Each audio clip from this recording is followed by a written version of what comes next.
Hello there, long time no talk. On today's video, we are going to talk about one of the most mediocre things I've ever built. You may be thinking, what classifies as mediocre? Well, this is no boot scoot we're talking about. It's something literally beneath it.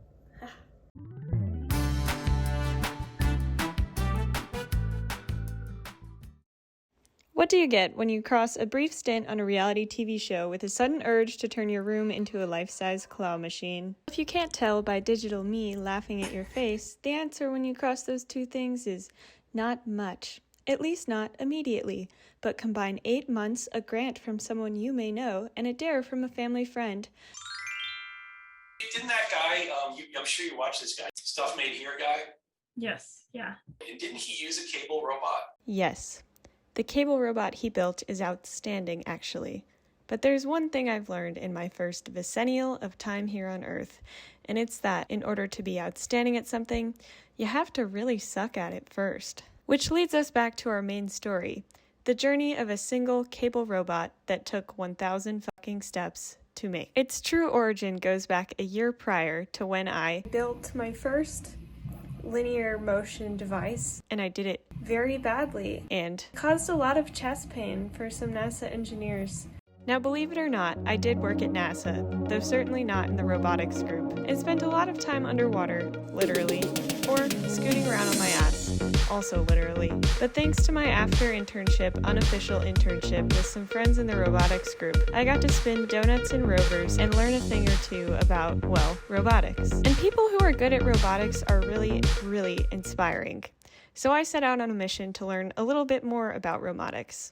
I managed a Bluetooth-controlled XY gantry that I documented on the Click Clock app before hitting an absolute wall. And that wall was, money! If small-scale gantry worked good, big-scale gantry should work good too, no?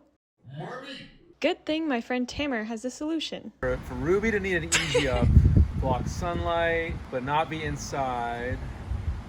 So it's like a human-powered solar energy capture device, I think. It's a very academic guess. And completely wrong, but that's okay, because now I had an Easy Up in my room. Sadly, I had to leave that room, and unfortunately, the Easy Up along with it. But that's okay, because it brought me here. My very own Big Drill Energy Shop. How heartwarming. After 2 minutes of backstory, which you may or may not have found interesting, I think it's time to let her get on with it. Fresh brewed this morning. I made it myself. Sorry about her. In order to build a cable robot, you really only need 3 things: motors, cables, and an end effector, which in this case, I chose Drunk Barbie. From that, there's a lot of freedom in how many motors and cables you want to use to get the robot to do what you want. And since I was aiming for mediocrity from the start, I opted for an under-constrained 3DOF cable robot to minimize the cost as well as the size of the programming shitstorm coming my way. The motors need some sort of stand in which they can pivot around a point so that they can swing back and forth when the thing moves and does the stuff. So I started off by building 3 of those, and using copious amounts of double-stick tape and zip ties to secure them to the ceiling.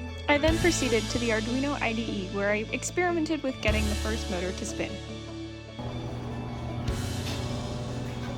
With everything working extremely smoothly, I decided it was time to introduce the first passenger. I walk over to the wall of shame.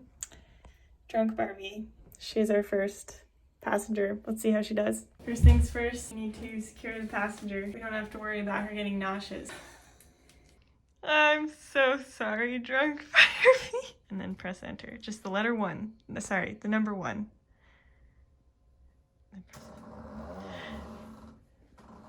Yeah!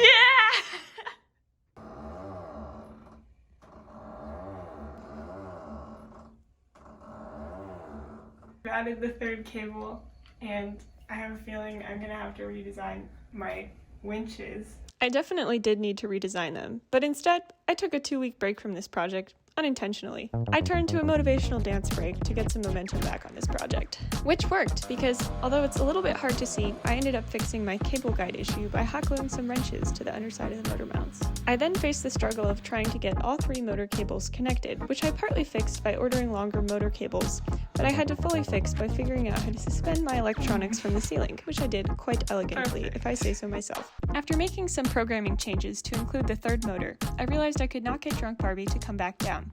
Enjoy this brief montage of me being frustrated about it. I eventually decided to go to bed, to purchase 3 potentiometers and slightly longer rope, because the ropes are this length because I ran out of the rope that I had. With new rope in hand, I updated the robot with extra long cables. I incorporated the potentiometers to make a convoluted 3D Etch-a-Sketch, and before long it was time for another Barbie liftoff. This time she might actually be able to go places. Being a drunk Barbie, it's hard to get places in this world because she's a responsible drunk Barbie and she doesn't drive a car.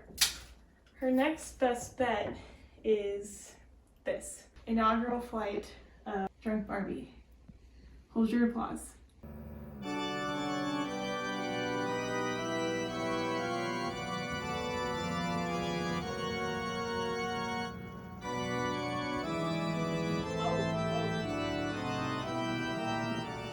It's perfect. Ship it. Ship it I did. I invited family over for Drunk Barbie's debut. It ended with violence. Dad, what did you just say? We've armed her. How do you feel about the knife? I'm not happy about the knife. I don't even know which way is that one. Not the boot scoop, Barbie! I can turn up the speed really high. Why would you not want to turn the speed up super high? She has a knife. You need to see where the knife's going. Get you another pair if you want.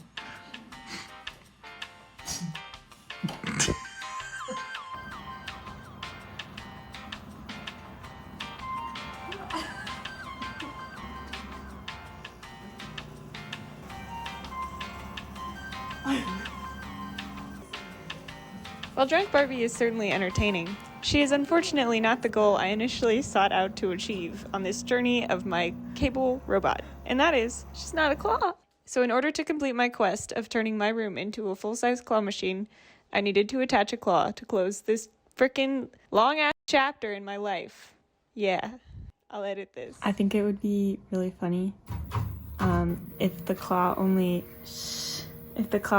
was closed for a couple of seconds, like 10, because the controls are unhinged, and if it only had 10 seconds, like with claw grip strength, before it just and that would be funny, I think, but mainly I don't want to program a second button. After that inspiring brainstorm session, I set out to work, putting the finishing touches on my claw machine. And now, for the moment I've been waiting for, the chance to do something positively ridiculous with my build so that I can make a video about it and share it online. I present Café Cable and the attempts to feed myself with my claw machine.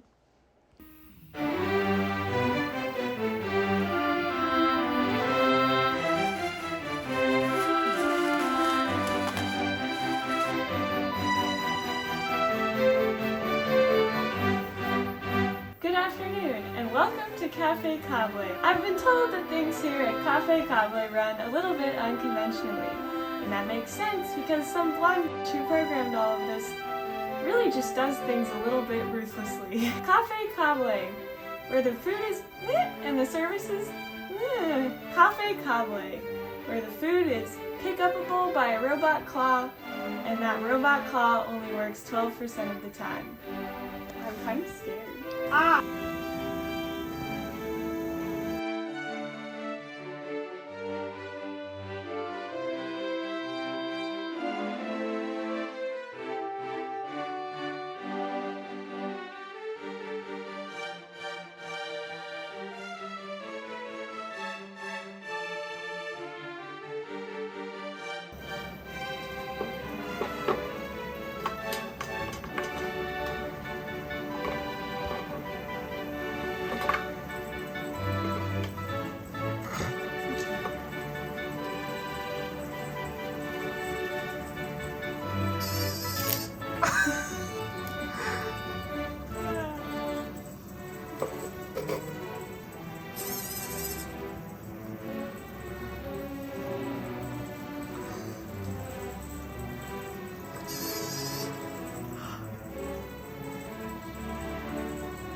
I gotta go up. Move. I gotta move. I gotta go. No.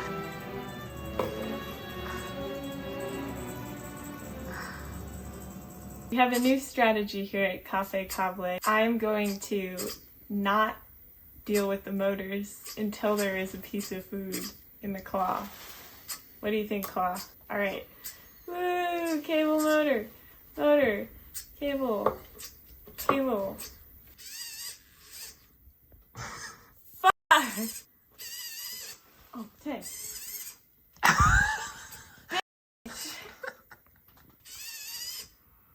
Okay. That is not 10 seconds.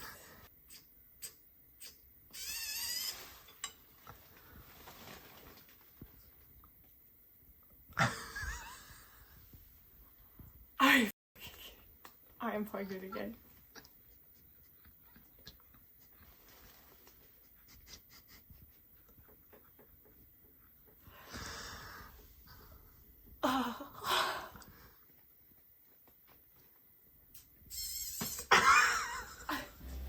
Cafe Cable. 0.5 stars. Fantastic atmosphere, though.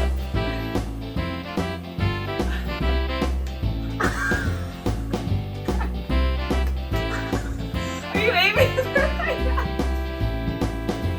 The cable robot was doing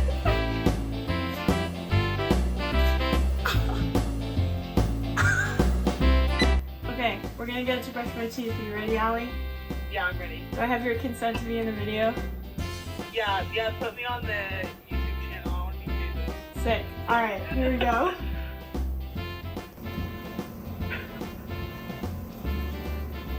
I need to turn it on.